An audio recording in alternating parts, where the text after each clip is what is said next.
One day at the hospital where I work, I ran into a friend of my mom's named Karen. She looked at me in surprise and said, "What are you doing here? You're out of place. If you're looking for a job, you won't find one. Go back home." Karen's comment shocked the doctors around us. They didn't know what to say. I thought, what is she talking about? I hope this doesn't turn into a big issue. It might be too late already.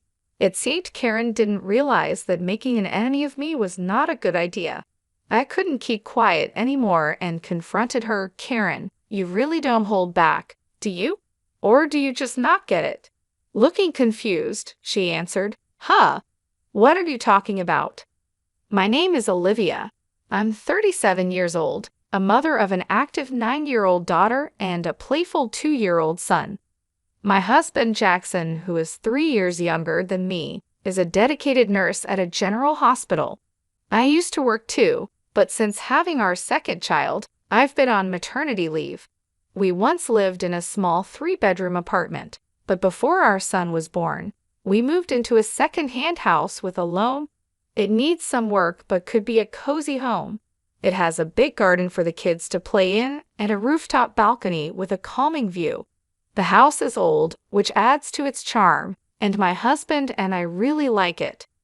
Near our house is a beautiful park where the kids can play all they want, and it's our little paradise on weekends. Late in my second pregnancy, I met a mom in that park who introduced herself as Karen.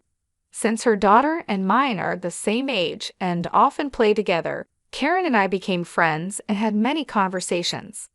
Karen always wears bright designer clothes, and her daughter is dressed in well-known brands. When I found out Karen worked as a surgeon at a well-known hospital, I guessed it might be the same one where my husband Jackson works.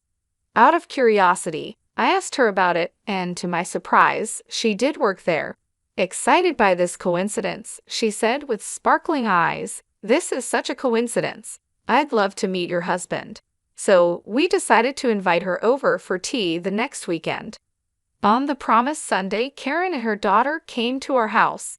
But as soon as she walked in, she started looking around suspiciously, as if she was searching for something. "This house feels old. Did you inherit it from your family?" she asked. "No," I replied. "We bought it secondhand and moved in just last year. It is indeed old." As my husband spoke, Karen examined each piece of furniture as if she was evaluating its worth. We were taken aback by her rudeness. Meanwhile, the children played happily in the playroom, and only the adults were quietly enjoying tea in the living room. "Jackson, which department do you work in at the hospital?" Karen asked. "I work in the emergency department," Jackson said, a bit embarrassed. "But actually, I'm not a doctor, I'm a nurse. I support the doctors." "Really? You're a nurse?" she asked. "Yes, I graduated from medical school, but haven't passed the licensing exam yet. I plan to retake it next year."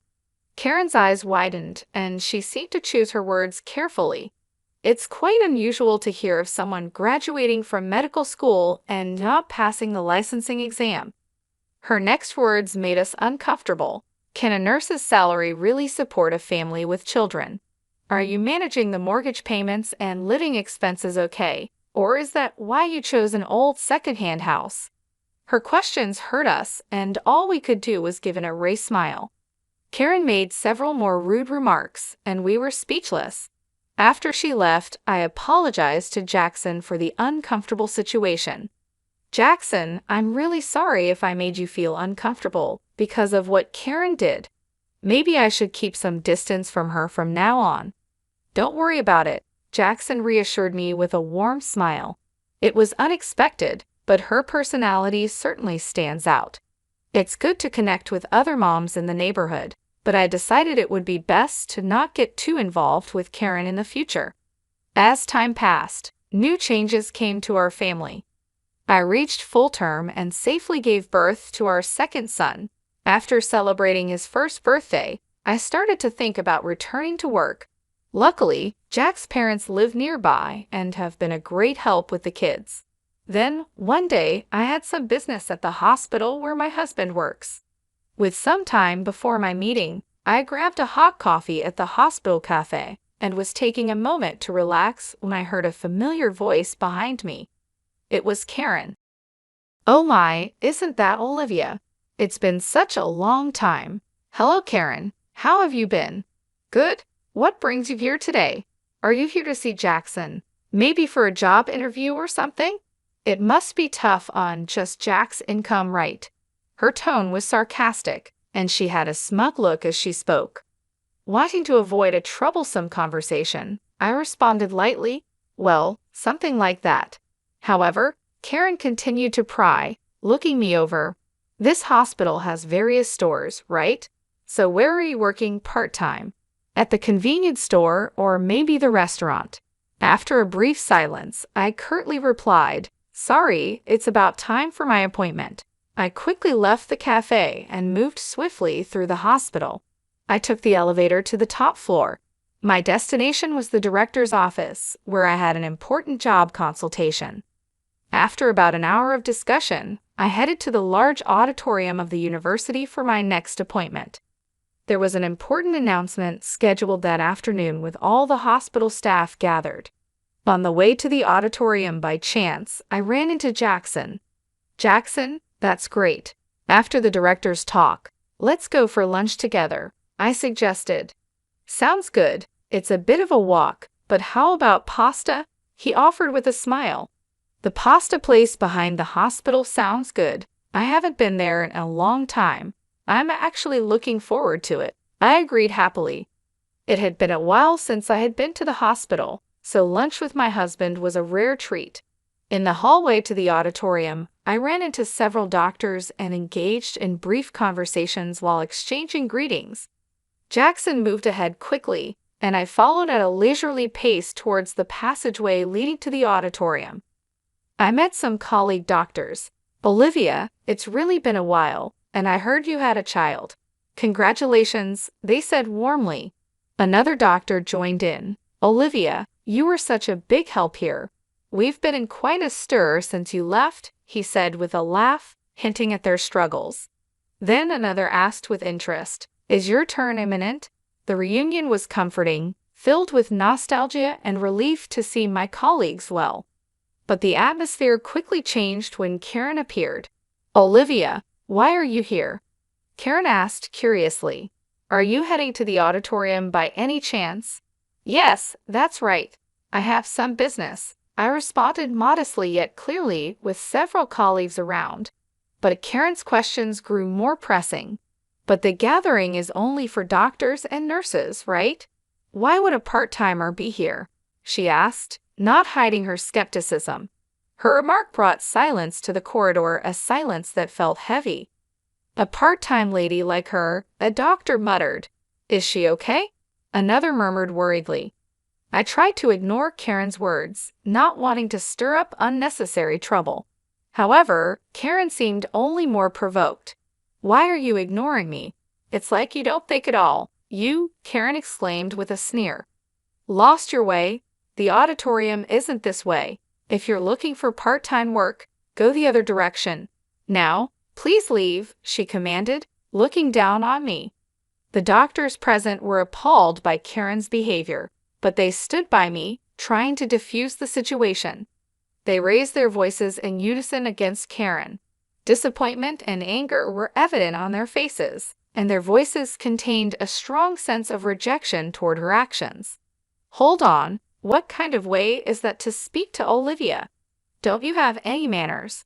Apologize to her right now, they demanded, not just disapproving but reproaching Karen's conduct.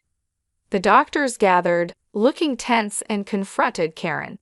The atmosphere was charged with tension. Faced with a united front against her, Karen appeared confused and at a loss for words. What's going on? I just pointed out that she doesn't belong here.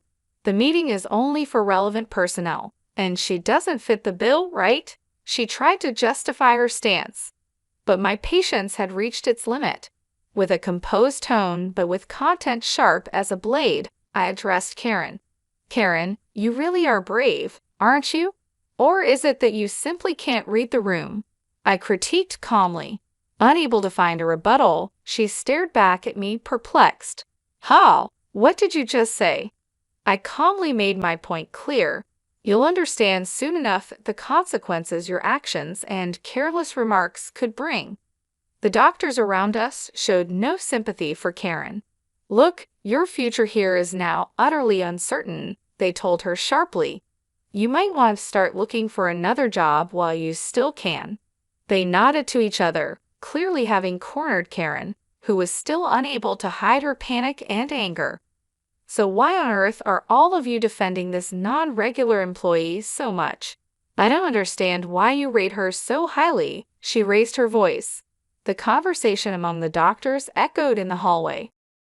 Are you the new surgical specialist who joined last year? One doctor asked her. So that's why you don't know Olivia. That's quite pitiful, another added. Karen, with anger on her face and indignation in her tone, retorted, What can you explain what you mean by that? Her anger stemmed from the belief that judging people by their professional standing, regardless of their duties as a doctor, was against human dignity. The fact that someone with such values was in our workplace was deeply shocking to me, and I couldn't help but feel distrustful. Karen seemed unaware, but in fact, I was the very person she should respect the most. The other doctors completely ignored Karen's questions and left her with cold stares, quietly leaving the scene. Well, Karen, we can talk more about this later. You may find my husband's position as a nurse pitiable, but no matter how hard you try, you can never be like Jackson. Besides, the fact that you find meaning in competing shows a great misunderstanding on your part, I said. Karen became flustered. Wait a minute, who on earth are you? You're not just a part-timer, are you? She raised her voice. I smiled secretly and replied, As I've already said, you'll come to understand shortly. With that, I hurried off toward the auditorium. As I entered, a large number of doctors had already gathered, and the director stood in front of the screen as most of the attendees had arrived. Everyone, thank you for gathering here during your busy schedules. Today, I would like to discuss the future direction of our hospital. He began and then proceeded to make an important announcement. Seeing Jackson in the crowd, he approached me and whispered, Olivia, good timing. I happened to overhear a bit earlier. Was there some trouble with Karen? Yes, she did point out something minor, but it's not a big deal. Interestingly, it seems she has misunderstood me for a part-time worker at this hospital. I replied, and Jack looked shocked. He responded, No way, Olivia as a part-timer. We couldn't help but laugh at how ridiculous the situation was. During this, the director finished explaining the annual business plan and moved on to an important personnel announcement. As you all know, our hospital has enough doctors and nurses. To further improve our medical services, we plan to start overseas training programs. The first training is scheduled in 3 months, and we will select 6 doctors and 6 nurses for it, he announced. This news was met with cheers from the doctors, and everyone was excited about the opportunity. Overseas training was a great chance to learn about the latest medical practices worldwide, and since it was the hospital's first initiative of its kind, everyone was thrilled. The director then said, Now, let's move on to announcing the selected 11. I remarked with a slight surprise, Look, the medical students have already been chosen. Jack listened silently next to me, waiting for the announcement to continue. First, I would like to introduce Dr. Karen. With her excellent clinical skills and remarkable treatment results, the director announced. There was no dispute in her selection. Surprisingly, Karen, who had just been in a conflict, was the first chosen as a trainee. The applause and cheers in the hall seemed to celebrate each accomplishment and effort. As Karen stepped forward, whispers of her notable achievements in medicine spread, highlighting her recognition among peers. The director continued with expectation. Now let's proceed with announcing the names of the rest who have been selected. A silence of mixed tension and anticipation fell as the names of the chosen 11 were called out one by one. Although Jack's name was not called this time, his expression showed no disappointment. He quietly watched with a sense of celebration as each selected individual stepped forward. Addressing the 11 lined up on stage, the director asked, "Are all of you ready in spirit for the training? Please share a word about your enthusiasm and determination." He encouraged them gently. Each gave a brief but resolute speech, reaffirming their strong intentions. After everyone had spoken, it was finally Karen's turn. She spoke with proper decorum yet confidently. "I am truly grateful for this training opportunity. I aim to help our hospital progress further with the advanced medical techniques I will learn abroad," she said with a polished greeting. Then she turned slowly towards where we were seated and continued in her assertive tone. "However, this hospital has inexperienced nurses who continue to fail the national exam and bold individuals who try to attend medical conferences despite not being regular staff. I intend to improve and transform all these aspects." Karen's bold statement changed the mood in the room, and the looks directed at her turned cold. Her words brought out the hospital's tensions and showed how risky youthful overconfidence can be. The director's intense gaze seemed to freeze the room, adding gravity to the situation. Maintaining his calm, the director asked Karen, "Karen, that comment was about those two sitting there, wasn't it?" His smile was calm, but didn't reach his eyes. Confidently nodding, Karen replied, "Yes, exactly. There are those unfit for this noble assembly." Remaining composed, the director then called out unexpectedly, "Olivia, could you come forward, please?" With this invitation, I, who had been just an observer, suddenly became the center of attention. Confused and beginning to lose her confidence, Karen asked, "Why her? Why are you calling her name?" The director, showing disappointment towards Karen, said in a quiet voice, "Karen, I am disappointed in you. Olivia, please introduce yourself to everyone." Taking a deep breath, I started, "Hello, everyone. It's been a while. I am Olivia, the chief of the medical department. I apologize for any inconvenience my maternity leave may have caused, but I will be resuming my duties next month. I look forward to working with you all again." Karen's voice couldn't hide her surprise. "Wait, she's the chief of the medical department." Her eyes searched the room for confirmation. Indeed, as the head of the medical team, I was about to return to my role. I had taken a 3-year parental leave to give birth to and raise my first son. The director, confirming the truth, added quietly, "By the way, Olivia is my daughter." His words rang clear in the room, clearly defining the situation. Karen's expression shifted from confusion to shock. Her mouth opens as if she wanted to object, but no words came out. The room, filled with hospital staff, couldn't hold back, and suppressed laughter spilled out at the unexpected turn of events. The director spoke in a relaxed tone, "Karen, for this upcoming overseas training, you have been assigned to be the team leader. Your deployment will be in a conflict zone in the Middle East. There is a shortage of both medication and medical equipment, and it's going to be very challenging. It will be interesting to see how well your skills hold up there. But don't worry, Olivia will be there to support you. Try to learn as much as you can under her guidance." Proud, Karen responded with dignity, "I am a doctor too. Although I have no experience working abroad, my clinical skills and treatment records are first class. I will not allow myself to be underestimated." I replied to Karen with a calm but firm voice, "Let me make one thing clear, Karen. In the near future, I am going to take over the directorship of this hospital from my father. Do you understand the weight of this fact?" Karen's expression stiffened. Seeing this, I continued, "Yes, it seems you understand well. Depending on my decision, your future in this hospital may be affected." Karen could no longer hide her agitation.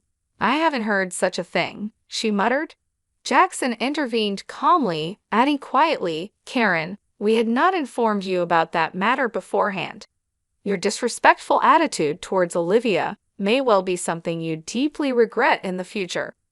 Towards the end of the meeting, the director stated firmly, "Please, everyone, a bit of silence. Karen in the discussions here, in the end, results are everything. No matter how excellent you may be, that is just one aspect. What's important is the results you can achieve in this hospital, and on that front, I have great expectations of you." Karen fell silent at the director's words, bowed her head, and nodded without saying anything. The director concluded, "Today's meeting is adjourned." As his words ended, everyone in the auditorium stood up and returned to their respective places. Stepping out of the director's office leisurely, I casually said, "Shall we go for lunch? I've got a craving for pasta today." Side by side with Jackson, we left the meeting behind us. I started walking towards our favorite pasta place behind the hospital, leaving the building behind. As we were about to pass the small smoking area set up behind the hospital, I spotted Karen. She was deep in thought, taking a drag of her cigarette. When our eyes met, Karen awkwardly looked away. Just then, a loud crash caught our attention. A car had rear-ended another in an accident. Jack and I sprang into action immediately. The area was nearly deserted, so it was crucial for us to move quickly to help. "Are you okay?" Jack called out with concern and quickly checked on the people involved in the accident. One was the driver in the car that was hit, and another was a pedestrian who happened to be walking by. Karen also rushed to the accident scene, but seemed overwhelmed by the chaos. Acting on my medical instincts, I began to give directions. "Jackson, quickly get that man into a safe position and check his pulse," I instructed. Jack moved without wasting any time, following my instructions promptly. As an emergency nurse, Jack had received special training, including attending surgeries I conducted. I had trained him rigorously, which helped him develop exceptional practical skills compared to other nurses. I then directed Karen with calm and clarity. "Karen, check if that elderly person is bleeding and assess their level of consciousness." However, Karen seemed paralyzed by the seriousness of the situation, standing still without moving. My voice grew firmer as I insisted, "Karen, do you understand what I'm saying? Please respond quickly." Her voice was tense. Karen was clearly overwhelmed, and with an unstable voice, she replied, "Ah, yes, what should I do?" Her panic was evident and seemed to add to the confusion at the scene. I rebuked Karen firmly yet patiently. "Don't you know what to do in an emergency? I doubt you're even a surgeon." Karen responded with what could be perceived as anger. "That's not true. There's nothing I can't do." But her actions, though active, clearly lacked effective measures, and she was just bustling about the scene. I then looked to Jackson. "Jackson, could you measure that elderly person's blood pressure and make sure there's no bleeding?" I gave the orders calmly. Jackson promptly replied, "Understood," and began to manage the situation. The accident scene started to regain some order with our swift response. Jack spoke to Karen with unusual sternness. "Karen, come over here and help." Karen reacted to Jack's command. "What do you mean? A nurse asking for such a thing?" she complained. But Jack cut her off. "This is no place for someone who can't do anything. If you're not going to help in this critical moment where lives are at stake, please step back," he said decisively. Karen was at a loss for words and stepped back from the scene silently. Jackson assessed the situation and reported to me, "The vitals are stable, but there might be internal damage. We should conduct a thorough examination as soon as possible." As professionals, we showed readiness to collaborate with other medical staff around us, doing our best for the patients. I led the response steadily. "Let's begin the procedures then. And the driver over there seems disoriented, but I don't see any serious symptoms. Let's move him out of here.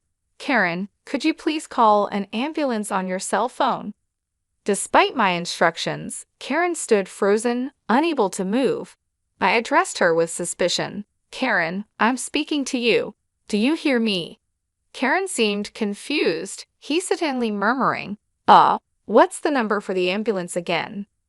Jack intervened. "Just give me that phone." He stepped in and took over, arranging for the ambulance. About 10 minutes later, police and fire department personnel arrived, and the once chaotic accident scene started to be sorted out gradually. People gathered, including doctors, department heads, medical students, and even professors. Without being disturbed by this, I spoke to Karen with calm and stern emphasis on the gravity of the situation. Karen, to be frank, your actions earlier were more of a hindrance than a help. What exactly can you say you've accomplished? I posed the direct question. Karen was silent, unable to answer. In the medical field, every minute, every second can determine the outcome. This is not a place to protect your ego, I continued. Karen's voice was barely audible as she apologized. I'm sorry. The crowd at the accident scene quietly observed their exchange, and the director himself was also present. Karen just seemed out of place and embarrassed. I continued, Karen, you've looked down on Jack as just a nurse, but the fact is, your positions are different. There's no meaning in comparing you and Jackson. He is one of the most competent nurses in this hospital. Can't you see now how powerless and insufficient your actions were in this situation? Karen stubbornly retorted, if I had more experience in emergency situations, I could handle it perfectly well. But Jack sensed the uncertainty behind her words and calmly pointed out her flaw. You're always driven by a desire to have your accomplishments recognized, but your actual skills in the field are still immature. You've just demonstrated that yourself, he asserted. He continued, you say you'll gain experience in emergency treatment in the future, but this moment is also a practical situation. Given your current state, it's unlikely you'll have further opportunities to experience the field in the future. Karen's confidence began to show cracks, and she seemed on the verge of tears, aware of the eyes around her. Yet the medical field, dealing with lives, demands proper judgment and strictness. Therefore, I had to make a tough decision that would impact Karen's future. Karen, I regret to say this, but your name will be removed from the Overseas Training Program candidate list, I declared. Karen was taken aback. What? I looked to the director for confirmation. Father, this decision is acceptable, correct? The director nodded deeply. No problem. This incident has given me a clear understanding of her capabilities. I have great expectations for Jack. We have always selected trainees based on their grades, but it may be necessary to reconsider our selection system in light of this. His quiet but firm response marked a complete defeat for Karen. With a calm but resolute voice, I advised Karen, it's important for you to relearn from the basics. Only then will you have the right to compete at the same level as Jack. Also, take to heart the dangers of judging a person's worth by their appearance. While I considered letting you go from the workplace, I have decided to give you one more chance, the last chance. Make the most of this opportunity and show us your full effort, I advised sternly yet justly. Afterward, they quietly left the scene, but the looks from the doctors around Karen were cold, filled with disappointment and disapproval. Their evaluation of her future was seemingly already set. Weeks passed, and the long-awaited departure day for the overseas training arrived. Jack and I headed to the airport, excited to acquire new knowledge and experience. I heard that Karen resigned from the hospital a month after the incident. She couldn't handle the cold stares from those around her and chose to put her pride first. Personally, I thought that was for the best. A doctor who prioritizes pride over everything else shouldn't be responsible for patients' lives, and no one would want to trust their life to such a person. On the way to the airport, I spoke to Jackson with hopeful words. Jackson, let's use our skills to make this hospital one of the most famous in the world. Sharing that passion and reaffirming his determination, Jackson replied, that's right. I need to work even harder and get my medical license as soon as possible. And so, I quietly made a promise to myself again, reaffirming my strong commitment as a doctor to fulfill my duties.